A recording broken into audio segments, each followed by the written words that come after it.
सोई नहीं हो अभी तक? नहीं आंटी, आ जाए। आप भी तो नहीं सोई? सारे फूल मुरझा गए। इसको शायद पानी नहीं दिया था तभी। जब दिमाग में बहुत सारी बातें चल रही हो तो इंसान भूल जाता है। तुम नॉवेल के बारे में सोच रही होगी अपने? बिल्कुल। एक नसीहत दूं क्या तुम्हें मैं? जिम को वही तवज्जो दो जो नॉवेल को देती हो। वो बहुत मोहब्बत करता है तुमसे, बहुत हसास है वो। हसास हो या नहीं, लेकिन मुझ पर एतमाद नहीं है उसको, यही प्रॉब्लम है। एतमाद करना चाहता है लेकिन तरीका नहीं मालूम उसे। देखो बेटा, तुम दोनों एक नई जिंदगी शुरू करने वाले हो। जरूरत पड़े तो तुम ही उसे एतमाद करना सिखा दो।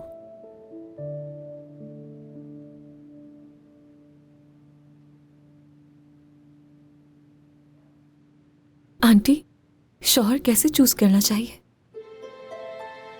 यानी कैसे पता चलेगा कि यही सही इंसान है?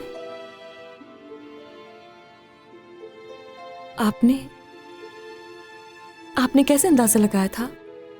मैं जानती हूँ आप इस पर बिल्कुल बात नहीं करना चाहती, समझ सकती हूँ, मगर मैं किसी को नहीं बताऊंगी, वादा। प्लीज आंटी बताएं।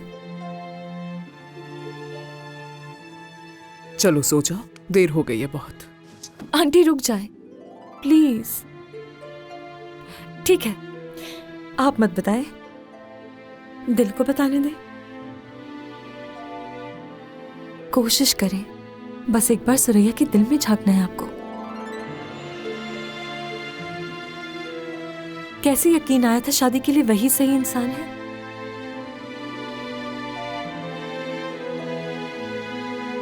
जब मैं बच्ची थी तो परिंदों से हसद करती थी। मुझे ऐसा लगता था उनके पास कोई खास सलाहियत है, वो उड़ते हैं। क्या ये काफी नहीं होता? अपनी मर्जी से जहां चाहे जा सकते हैं। तो फिर मैं टीचर बन गई। उड़ तो नहीं सकती थी मैं, मगर दूसरी दुनियाओं में जा सकती थी मैं। और फिर एक दिन मैंने उसे देखा। उसने मेरा हाथ पकड़ा और कहा चलो। उसकी सांसें मेरी हवा बन गई और मैं हवा में उड़ने लगी।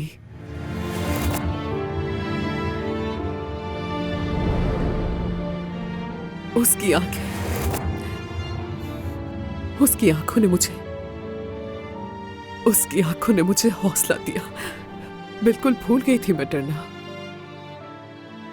जैसे मेरे अंदर एक नई सुरैया पैदा हो गई हो।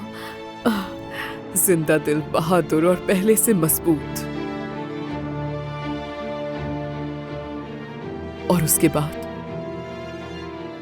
आसमान से जब जमीन पर गिरी तब सब समझ में आ गया कि जिंदगी में प्यार मोहब्बत से ज्यादा बढ़कर भी कुछ होता है।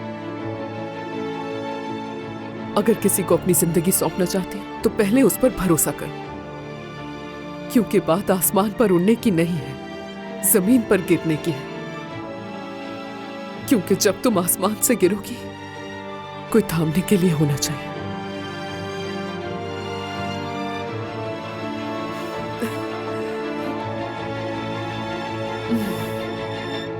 तुम एक समझदार लड़की हो हारिका। जिम तुमसे बहुत मोहब्बत करता है। देखो, वो ऐसा नहीं है जो किसी का हाथ थाम कर छोड़ दे। वो अपनी जिंदगी तुम्हें देने को तैयार है। हाँ, मगर तुम्हें उसे इस बात का एहसास दिलाना होगा। देखो बेटा, अगर वो तुम्हें खोने से डरता है तो तुम इस बात का एहसास दिलाओ उसे कि डरने की कोई वजह नहीं है, उसके शक की कोई बुनियाद ना रहने दो। और फिर तुम देखती जाना कि आगे क्या होता है। सही कह रही हैं।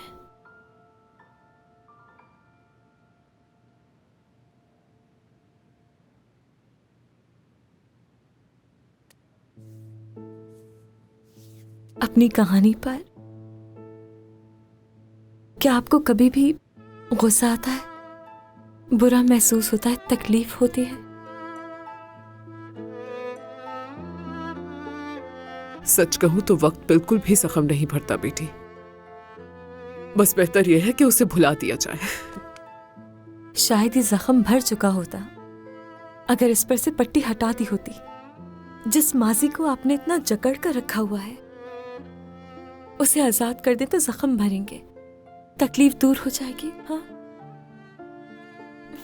ऐसा हो सकता है ना? चलो मेरी जान, अब सो जाओ। गुड नाइट मेरी प्यारी बच्ची। Thank you so much. Good night Harika. Good night. सो जाना।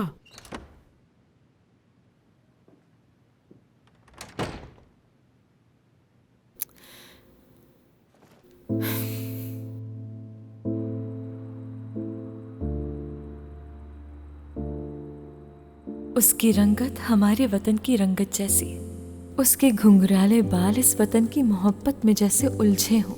उसकी शरबती आंखों ने सिर्फ जंग का रंग देखा है और उसकी नजरें समंदर की गहराइयों से भी गहरी है। उसमें इस कदर मोहब्बत है कि चाहे वो वतन हो, शहर हो, दोस्त हो या फिर आसपास कोई भी चीज सबको अपनी लपेट में ले लेती है।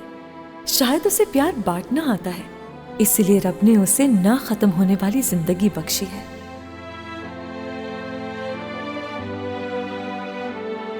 कर्नल मेहमत